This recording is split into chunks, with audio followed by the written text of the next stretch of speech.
प्यारे बच्चों, सभी को मेरा नमस्कार। और कैसे हैं आप? सभी स्वस्थ होंगे। घर पर रह कर के लॉकडाउन की वजह से आप घर पर रह कर के अपना होमवर्क कर रहे होंगे और प्रश्नों के उत्तर याद कर रहे होंगे। आज हम क्लास 12 12वीं क्लास सब्जेक्ट हिस्ट्री का चौथा चैप्टर कराने जा रहे हैं। वैसे चौथा जो चैप्टर है उसका पहला फर्स्ट वीडियो बना करके हमने आपके पास भेज दिया था और वो फर्स्ट वीडियो आपने सुना होगा, देखा होगा, ध्यान से समझा होगा और समझ करके अपने दिमाग में बैठाया होगा, उसको याद किया होगा। हमने फर्स्ट वीडियो में जो आपका जो इतिहास का 12वीं कक्षा का इतिहास का जो चौथा पार्ट है वो थिंकर्स, बिलीफ्स एंड बिल्डिंग्स यानी कि विचारक, विश्वास और इमारतें 600 ईसा पूर्व से 600 ईस्वी तक। तो इस पाठ में फर्स्ट वीडियो के माध्यम से हमने आपको महावीर स्वामी के बारे में, उनके जीवन के बारे में, उनकी शिक्षाओं के बारे में बताया था। तो मैं फिर दोबारा थोड़ा सा रिपीट कर रहा हूँ। इसमें ऑब्जेक्टिव टाइप जो एग्जाम में आते रहते हैं, इंपोर्टेंट जो ऑब्जेक्टिव टाइप है, जो आपको हमेशा दिमाग में याद रखनी है आगे चलकर भी, अब भी, आगे भी। तो जैसे कि महावीर स्वामी के बारे में बताया था, तो जो महावीर स्वामी थे उनके बचपन का नाम वर्धमान था। आप अपने हाथ में नोटबुक और एक पेन जरूर रखें ताकि डेट वगैरह, कोई नाम वगैरह आए, इनपुट ऑब्जेक्टिव टाइप कोई क्वेश्चन आए तो उसे आप नोट कर लें, लिख लें। तो महावीर स्वामी के बारे में हमने आपको डिटेल में बताया था, उनके जीवन के बारे में। तो मैं दोबारा से ऑब्जेक्टिव टाइप जैसे इसमें इस क्वेश्चन में जो बनेंगे वो ये है कि भाई महावीर स्वामी के बचपन का क्या नाम था। तो आप लिखो महावीर स्वामी के बचपन का नाम वर्धमान था। महावीर स्वामी का जन्म कब हुआ था? महावीर स्वामी का जन्म 540 ईसा पूर्व कहां पर हुआ था? वैशाली के समीप कुंड ग्राम में हुआ था, बिहार के अंदर। उनका जन्म कहां हुआ था? वैशाली के समीप कुंड ग्राम में, 540 ईसा पूर्व। उनके पिता का क्या नाम था? महावीर स्वामी के पिता का नाम सिद्धार्थ था। महावीर स्वामी की माता का क्या नाम था? महावीर स्वामी की माता का नाम त्रिशला था। महावीर स्वामी की पत्नी का क्या नाम था? महावीर स्वामी की पत्नी का नाम यशोदा था। महावीर स्वामी को आगे चल करके उनकी पुत्री यशोदा ने आगे चल करके एक बेटी को जन्म दिया, एक पुत्री को जन्म दिया, जिसका नाम रखा गया प्रियदर्शना। तो ये भी आप याद रखेंगे कि महावीर स्वामी की पुत्री का क्या नाम था? प्रियदर्शना था। उनकी पत्नी का क्या नाम था? यशोदा। और महावीर स्वामी की मृत्यु कब हुई? महावीर स्वामी की मृत्यु 468 ईसा पूर्व हुई, 72 वर्ष की आयु में। कहां पर हुई थी? पावापुरी नामक स्थान पर, पटना के पास, बिहार के अंदर पटना के पास पावापुरी है। तो 468 ईसा पूर्व 72 वर्ष की आयु में महावीर स्वामी की मृत्यु हुई, या उन्होंने निर्वाण को प्राप्त किया, अपने शरीर को त्याग दिया। महावीर स्वामी वैसे अमर हैं, इतिहास में अमर हैं। हमारे आज भी हम महावीर स्वामी को याद कर रहे हैं उनकी महान त्याग और तपस्या के कारण। तो प्यारे बच्चों, आज हम आपको महात्मा बुद्ध के बारे में बताएंगे, जो बौद्ध धर्म के जो संस्थापक थे, महात्मा बुद्ध। तो देखिए, महात्मा बुद्ध को, जिनको हम भगवान बुद्ध भी कहते हैं, उनको बौद्ध धर्म स्थापित करने की जरूरत क्यों पड़ी? क्योंकि इनसे पहले, जैन धर्म और बौद्ध धर्म से पहले, जो हमारे देश में जो ब्राह्मण धर्म जो चला रहा था, उसमें अनेक दोष थे, अनेक बुराइयां थी, बहुत सारी कुटिलताएं थी, जैसे जाति प्रथा, समानता नहीं थी, और महंगे महंगे यज्ञ किए जाते थे। उन यज्ञों की वजह से आम जो पब्लिक थी वो परेशान थी। उन यज्ञों में बहुत सारे फलों की आहुति दी जाती थी, महंगे महंगे यज्ञ होते थे, 100 टीन घी के डाले जाते थे। ब्राह्मणों को यज्ञ करवाने के लिए बुलाया जाता था, यानी कि ब्राह्मण लोग यज्ञ करवाते थे। और इन यज्ञों में देवताओं को प्रसन्न करने के लिए पशुओं की भी बलि दी जाती थी। तो इस तरह से इस धर्म में ब्राह्मण धर्म में बहुत सारी जटिलताएं थी, बुराइयां थी, और इन बुराइयों की वजह संस्कृत भाषा में, ये जो ब्राह्मण था, संस्कृत भाषा थी उस समय ब्राह्मण धर्म की, तो संस्कृत भाषा भी लोगों की समझ में नहीं आती थी। लोग संस्कृत भाषा से दुखी हो गए थे। तो इन सब बातों से दुखी होकर के जो विशेषकर जो निम्न वर्ग के लोग थे, जाति प्रथा बहुत ज्यादा थी, समानता का व्यवहार नहीं था, भेदभाव किया जाता था निम्न वर्ग के लोगों के साथ, और वो इन बातों से दुखी होकर के ब्राह्मण धर्म को छोड़ करके कहाँ चले गए? बौद्ध धर्म में चले गए। तो महात्मा बुद्ध ने बौद्ध धर्म की स्थापना की, बौद्ध धर्म के संस्थापक थे। तो आज हम महात्मा बुद्ध के जीवन के बारे में, उनकी शिक्षाओं के बारे में आपको हम याद कराएंगे, यानी कि समझाएंगे। तो अब आप इस क्वेश्चन को लिख सकते हो, महात्मा बुद्ध के जीवन का वर्णन करते हुए उनकी शिक्षाओं के बारे में लिखिए, महात्मा बुद्ध के जीवन के बारे में। तो अब हम सबसे पहले बताएंगे महात्मा बुद्ध के जन्म के बारे में।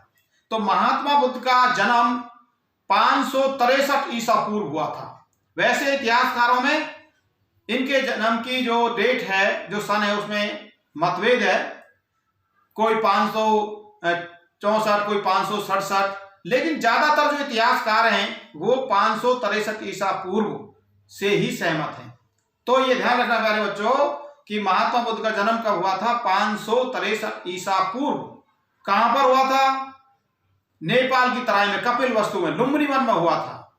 लुम्बिनी वन में इनकी माता नेहवर जा रही थी, तो रास्ते में इधर कपिलवस्तु के आसपास कर ये लुम्बिनी वन पड़ता है। तो उस वन में उन्होंने अपने बेटे सिद्धार्थ को जन्म दिया, जिसका नाम, बचपन का नाम सिद्धार्थ रखा गया। तो ये ध्यान रखना, महात्मा बुद्ध के बचपन का क्या नाम था? सिद्धार्थ था, और उनका जन्म 563 ईसा पूर्व हुआ। और उनके पिता का क्या नाम था? शुद्धोधन, जो शाक्य गणराज्य के यानी कि कपिलवस्तु के राजा थे। तो उनके जो पिता थे वो महाराजा शुद्धोधन थे। उनकी माता का नाम महामाया था। उनकी माता का क्या नाम था? महामाया था, जो 6-7 दिन बाद, जन्म से 6-7 दिन बाद उनकी माता महामाया का भी देहांत हो गया था। इसलिए सिद्धार्थ का पालन पोषण उनकी मौसी या महाराजा सिद्धार्थ की दूसरी पत्नी प्रजापति गौतमी ने किया था। ये ध्यान रखना, महामाया उनकी माता का नाम था, जो जन्म के कुछ समय बाद भी उनका देहांत हो गया था इनके सिद्धार्थ के जन्म के बाद, और इसलिए इनका पालन पोषण उनकी मौसी प्रजापति गौतमी ने किया था। अब हम प्यारे बच्चों देखिए, महाराजा शुद्धोधन के बेटे थे सिद्धार्थ, और बचपन में एक ऋषि ने, बहुत बड़े ऋषि थे, उन ऋषि ने ये घोषणा की थी कि ये बालक या तो बहुत बड़ा चक्रवर्ती सम्राट बनेगा या एक बहुत बड़ा सन्यासी बनेगा। अब जो महाराजा जो शुद्धोधन थे, उनको इस बात की चिंता होने लगी कि कहीं मेरा बेटा राजपाट को छोड़ करके सन्यासी न बन जाए। तो इसलिए उनका बचपन से ही पूरा ध्यान रखा गया, ऐशोआराम का, और जो अलग अलग राजा शुद्धोधन ने उनके लिए हर ऋतुओं के अनुसार अलग अलग महल बनवाए, और उन महलों में नृत्य, गान, सुंदर सुंदर दास दासियों का भी प्रबंध किया गया। तो इस तरह से, ताकि उनका मन राजमहल में लगे, सांसारिक सुखों में लग जाए, और वो कहीं आध्यात्मिक दशा की तरफ न चले जाएं। तो इस तरह से पूरी सुख सुविधा उनके राजमहल में उनके लिए, सिद्धार्थ के लिए की गई। और लेकिन फिर भी सिद्धार्थ का मन सांसारिक सुखों में नहीं लगा। वो बचपन से ही ध्यान मग्न रहते थे, सोचते रहते थे, एकांत में रहते थे, ईश्वर का ध्यान करते रहते थे। तो इस बात को देखा महाराजा शुद्धोधन ने, वो चिंता करने लगे, और इसके बाद फिर 16 वर्ष की आयु में सिद्धार्थ का विवाह एक सुंदर कन्या यशोधरा के साथ कर दिया गया। यशोधरा के साथ उनका विवाह हुआ, जो उनकी पत्नी बनी, और आगे चल करके कुछ समय बाद यशोधरा ने एक पुत्र को भी जन्म दिया जिसका नाम राहुल रखा गया। तो ये ध्यान देने की और लिखने की बात है कि महात्मा बुद्ध की पत्नी का क्या नाम था, यशोधरा, और उनके पुत्र का क्या नाम था, राहुल। तो इस तरह से प्यारे बच्चों उनका विवाह हो गया। महाराजा शुद्धोधन ने शादी कर दी ताकि उनका मन राजमहल में या सांसारिक सुखों में लग जाए, लेकिन फिर भी उन्हें शांति नहीं मिली। वो विचार करते रहे, सोचते रहे, और एक दिन क्या हुआ, एक दिन रात को सिद्धार्थ अपनी पत्नी यशोधरा और अपने पुत्र राहुल को सोता हुआ छोड़ करके ज्ञान की तलाश में निकल पड़े। राजमहल को छोड़ दिया, मतलब गृह त्याग कर दिया। और इस गृह त्याग की घटना को इतिहास में महाभिनिष्क्रमण के नाम से जाना जाता है, यानी कि महान त्याग के नाम से जाना जाता है। भाई त्यागी तो है, महान त्यागी तो है। राजमहल को त्याग दिया, अपनी सुंदर पत्नी यशोधरा को त्याग दिया, अपने एकमात्र बेटे को राहुल को त्याग दिया, छोड़ दिया, सोते हुए छोड़ करके गृह से बाहर निकल गई। तो इस महान त्याग को हम महाभिनिष्क्रमण के नाम से जानते हैं। ज्ञान की तलाश में निकले।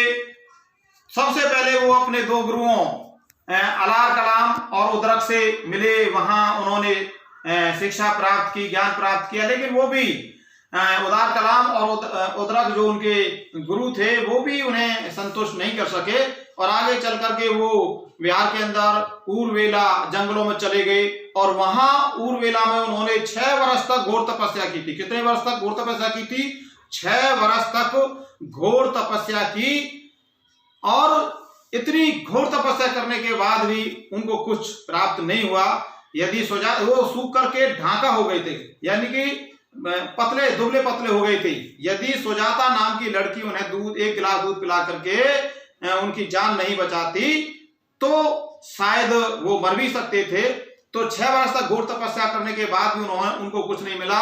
और अंत में क्या हुआ, महात्मा बुद्ध ने, देखिए जब उन्होंने घर त्यागा था, सिद्धार्थ ने जब घर त्यागा था तो उस समय उनकी आयु 29 वर्ष थी, और बोध गया गए और वहां वट वृक्ष के नीचे उन्होंने समाधि लगाई, और समाधि के 48 दिन बाद उनको ज्ञान की प्राप्ति हो गई।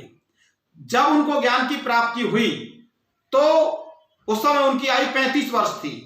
जब सिद्धार्थ को ज्ञान की प्राप्ति हुई तो उस समय उनकी आयु 35 वर्ष थी। और जिस वृक्ष के नीचे इनको सिद्धार्थ को ज्ञान की प्राप्ति हुई थी उस वृक्ष को बोधि वृक्ष कहा गया। और जब उन्हें ज्ञान की प्राप्ति हो गई सिद्धार्थ को, तो वो अब क्या बन गए, सिद्धार्थ से महात्मा बुद्ध बन गए, यानी कि उनको ज्ञान की प्राप्ति हो गई, महात्मा बुद्ध कहलाने लगे। तो इस तरह से महात्मा बुद्ध को 35 वर्ष की आयु में ज्ञान प्राप्त हो गया, बोध गया के अंदर एक वट वृक्ष के नीचे। और जिस वृक्ष को, उस वृक्ष को क्या कहा जाता है, आज भी बोधि वृक्ष के नाम से जाना जाता है। ज्ञान प्राप्त करने के बाद उन्होंने जो ज्ञान उनको प्राप्त हुआ उस ज्ञान को उन्होंने देश के कोने कोने में बांटा, उसका प्रचार और प्रसार किया। सबसे पहले महात्मा बुद्ध ने अपने 5 अनुयायियों को, 5 साथियों को, जो जैसे कि अपने अनुयायियों के साथ उन्होंने 6 वर्ष तक तपस्या की थी, उनको कुछ ज्ञान प्राप्त नहीं हुआ था, तो 5 अनुयायी उनको छोड़ करके चले गए थे। लेकिन जब उनको बाद में ज्ञान प्राप्त हो गया 48 दिन की समाधि के बाद, तो उस ज्ञान को सबसे पहले किसको दिया, महात्मा बुद्ध ने सबसे पहले सारनाथ के अंदर अपना सबसे पहला उपदेश महात्मा बुद्ध ने सारनाथ के अंदर दिया था अपने 5 साथियों को, 5 अनुयायियों को। उसके बाद वो कपिलवस्तु गए, जहां उनके पिता महाराजा शुद्धोधन ने, उनकी पत्नी यशोधरा ने, उनके बेटे ने और उनके सभी साथियों ने, प्रजा ने उनके इस धर्म को, उनके उपदेश को स्वीकार कर लिया, उनकी शिक्षाओं को ग्रहण किया। तो इस तरह से महात्मा बुद्ध के सुंदर व्यक्तित्व के कारण उन्होंने जो अपने धर्म का, बौद्ध धर्म की जो स्थापना की थी, या कह लीजिए महात्मा बुद्ध की जो शिक्षाएं थी, जो उपदेश थे, उन्होंने अपनी शिक्षाओं का प्रचार और प्रसार कौन सी भाषा में किया था, ये बहुत इंपॉर्टेंट बात है। महात्मा बुद्ध ने अपनी शिक्षाओं का प्रचार और प्रसार कौन सी भाषा में किया था, पाली भाषा में किया था, क्योंकि पाली भाषा उस समय आम भाषा थी, साधारण भाषा थी। जो हर व्यक्ति की समझ में आ जाती थी। तो इस तरह से उन्होंने अपने ज्ञान का प्रचार और प्रसार किया और उनके अनुयायी लगातार बढ़ते चले गए, उनके अनुयायियों की संख्या बढ़ती चली गई। तो आगे चल करके इनको ज्ञान की प्राप्ति के पश्चात अपने उपदेशों को बांटा और प्यारे बच्चों, इन्होंने अपने धर्म का, बौद्ध धर्म का या उपदेशों का प्रचार करते करते आखिरकार अंत में उन्हें महानिर्वाण की प्राप्ति हुई, यानी कि उन्होंने शरीर को त्यागा। कब त्यागा? उनकी मृत्यु कब हुई? 483 ईसा पूर्व। 483 ईसा पूर्व कुशीनगर में उनका देहांत, यानी कि उन्होंने अपना शरीर को त्याग दिया। महापरिनिर्वाण, इस घटना को महापरिनिर्वाण के नाम से जाना जाता है, क्योंकि महात्मा बुद्ध की मृत्यु, एक बात ध्यान रखना, महात्मा बुद्ध का जन्म भी 563 ईसा पूर्व वैसाखी के पूर्णमासी के दिन हुआ था, और उनको जो ज्ञान की प्राप्ति हुई थी वो भी वैसाखी की पूर्णिमा के दिन हुई थी। और महात्मा बुद्ध की जो मूर्ति हुई थी, महात्मा बुद्ध ने जो अपना शरीर त्यागा था, जो महानिर्वाण प्राप्त किया था, वो भी वैसाखी के पूर्णमासी के दिन ही किया था। तो इसलिए हम इस घटना को बुद्ध पूर्णमासी या बुद्ध जयंती के नाम से भी जानते हैं। तो प्यारे बच्चों, 483 ईसा पूर्व में 80 वर्ष की आयु में अपने धर्म का प्रचार करते करते, लोगों को उपदेश देते देते 80 वर्ष की आयु में उन्होंने अपना शरीर त्याग दिया, यानी कि महापरिनिर्वाण को उन्होंने प्राप्त कर लिया। इस घटना को हम महापरिनिर्वाण के नाम से जानते हैं। तो प्यारे बच्चों, अब हम महात्मा बुद्ध की शिक्षाओं के बारे में तुम्हें बताएंगे। तो महात्मा बुद्ध की जो शिक्षाएं थी, महात्मा बुद्ध की सबसे शिक्षा लिखी, महात्मा बुद्ध की शिक्षा में सबसे पहली शिक्षा आएगी 4 महान सत्य। महात्मा बुद्ध ने, भगवान बुद्ध ने इस संसार को 4 महान सत्य दिए। उन्होंने हमें उपदेश दिया कि संसार दुखों का घर है और दुखों का मूल कारण इच्छाएं हैं। भाई, जब तक इच्छाएं रहेंगी तब तक हम दुखी रहेंगे। और उन्होंने बताया कि इच्छाओं पर कंट्रोल करने से हम दुखों से मुक्ति पा सकते हैं। और इन इच्छाओं से मुक्ति भी कब मिलेगी? उन्होंने इनका उपाय बताया। उपाय क्या बताया? इच्छाओं से मुक्ति पाने का, दुखों से मुक्ति पाने का अष्ट मार्ग पर चल करके मनुष्य इन इच्छाओं से या इन दुखों से छुटकारा पा सकता है। अब आगे लिखिए, 4 महान सत्य के बाद आप दूसरी शिक्षा लिख लीजिए, वो है आपकी अष्टमार्ग। अष्टमार्ग, महात्मा बुद्ध ने दुखों से छुटकारा पाने के लिए मनुष्य को, मानवता को, भटकती हुई मानवता को अष्टमार्ग पर चलने के लिए कहा। इस अष्टमार्ग को मध्यम मार्ग भी कहा जाता है। क्यों कहा जाता है? क्योंकि वो जो मार्ग महात्मा बुद्ध ने बताए वो न तो ज्यादा, अष्टमार्ग जो बताया वो न तो ज्यादा कठिन था और न ज्यादा सरल था, बीच का ऐसा रास्ता उन्होंने बताया। तो वो अष्टमार्ग कौन कौन से थे? जैसे कि भाई सत्य कर्म, सत्य विचार। सत्य कर्म का मतलब हमें अपने कर्म अच्छे रखने चाहिए। सत्य विचार, हमारे विचार अच्छे होने चाहिए, पवित्र विचार हमें अपने अंदर रखने चाहिए। और उसके बाद सत्य विश्वास, हमें महात्मा बुद्ध के उपदेशों पर या हमें एक दूसरे पर विश्वास भी करना चाहिए। रहन सहन हमारा अच्छा रहना चाहिए, सत्य रहन सहन। और सत्य वचन, यानी कि हमें वचन अच्छे रखने चाहिए, किसी से कड़वा नहीं बोलना चाहिए, झूठ नहीं बोलना चाहिए। सत्य प्रियतन, हमें किसी काम को करने के लिए मन लगा करके प्रयत्न करना चाहिए। सत्य ध्यान, हमें ध्यान मतलब मेडिटेशन, ध्यान करना चाहिए, समाधि लगानी चाहिए। तो इस तरह से अष्टमार्ग महात्मा बुद्ध ने बताए।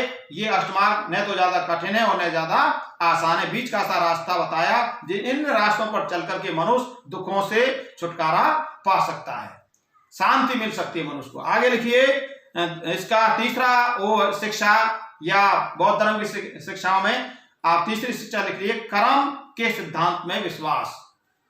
भाई, महावीर स्वामी ने भी कहा कि भाई जो जैसा करेगा वैसा फल प्राप्त करेगा, जो जैसा बोएगा वैसा काटेगा। हम अगर अच्छा कर्म करेंगे तो अच्छा फल मिलेगा, बुरा कर्म करेंगे तो निश्चित रूप से हमें इसके दुष्परिणाम भुगतने पड़ेंगे। तो इसलिए महात्मा बुद्ध ने मानवता को या लोगों को उपदेश दिया कि हमें अपने कर्म अच्छे रखने चाहिए, क्योंकि मनुष्य अपने भाग्य का खुद निर्माता है। आगे लिखिए, अहिंसा। महात्मा बुद्ध अहिंसा के पुजारी थे। महात्मा बुद्ध ने अहिंसा पर बल दिया। अहिंसा यानी कि हमें किसी जीव की हत्या नहीं करनी चाहिए, सभी जीवों पर दया रखनी चाहिए। आगे है नैतिकता पर बल। नैतिकता का पर बल दिया महात्मा बुद्ध ने। वो कहते थे कि भाई हमें ईमानदारी से काम करना चाहिए, झूठ नहीं बोलना चाहिए, हमें बड़ों का सम्मान करना चाहिए, छोटों से प्यार करना चाहिए। आगे लिखिए, परस्पर भ्रातृभाव, यानी कि हमें आपस में भाईचारे की भावना बना करके रखनी चाहिए, एक दूसरे को भाई समझ करके उनसे प्रेम करना चाहिए। यज्ञों और बलियों में अविश्वास। यज्ञों और बलियों में अविश्वास। देखिए, जो पहले ब्राह्मण धर्म में या कह लीजिए हिंदू धर्म में, ब्राह्मण धर्म में जो यज्ञ होते थे और बहुत मतलब व्यर्थ का जो खर्चा होता था, जो खर्च किया जाता था देवताओं को प्रसन्न करने के लिए, और जो उनमें बलि दी जाती थी, पशुओं की बलि दी जाती थी। तो इस तरह से ये इन महात्मा बुद्ध ने भी और महावीर स्वामी ने भी इन चीजों को बेकार की चीज कहा। महात्मा बुद्ध ने इन चीजों का खंडन किया, विरोध किया, यज्ञों का और बलियों का। आगे लिखिए, वेदों और संस्कृत में अविश्वास। वेद और जो संस्कृत भाषा थी उन पर भी महात्मा बुद्ध ने विश्वास नहीं किया, उनका भी विरोध किया।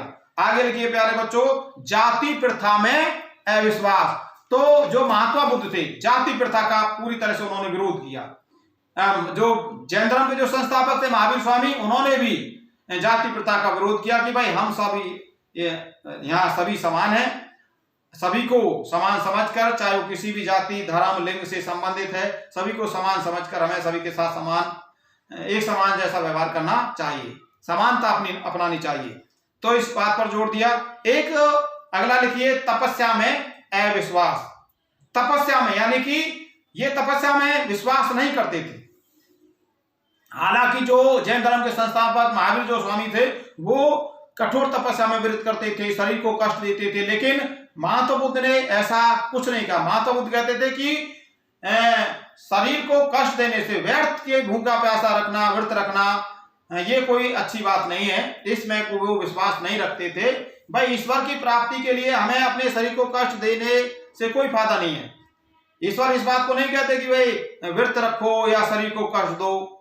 तो इस तरह से महात्मा बुद्ध ने कठोर तपस्या का विरोध किया। आगे लिखिए, ईश्वर के संबंध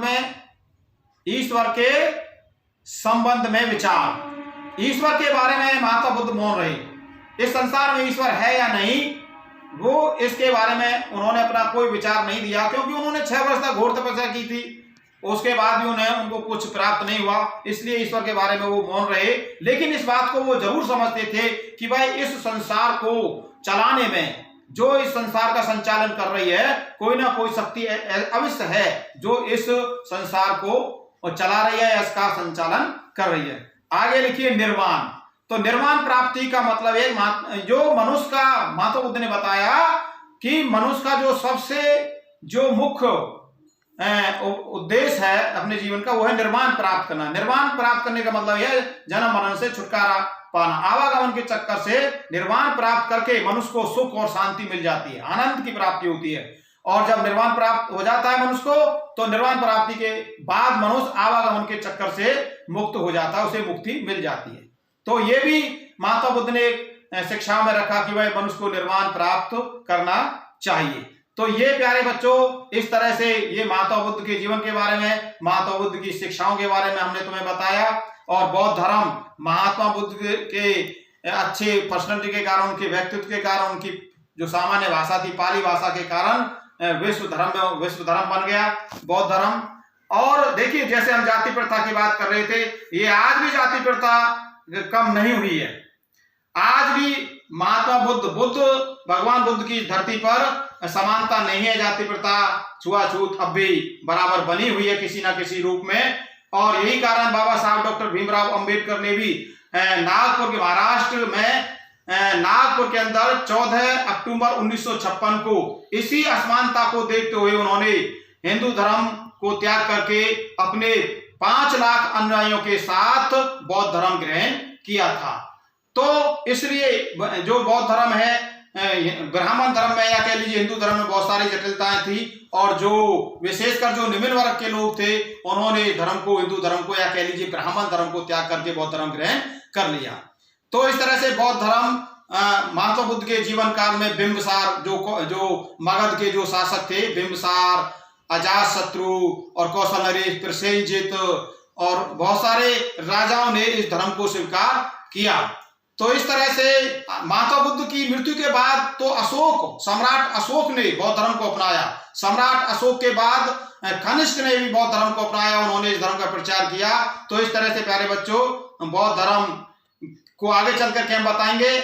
कल जो हम लेकर के आएंगे वीडियो आपके सामने, वो बौद्ध धर्म की मतलब शीघ्र लोकप्रियता के कारण, और आगे चल करके भाई बौद्ध धर्म का भी धीरे धीरे पतन होना शुरू हो गया।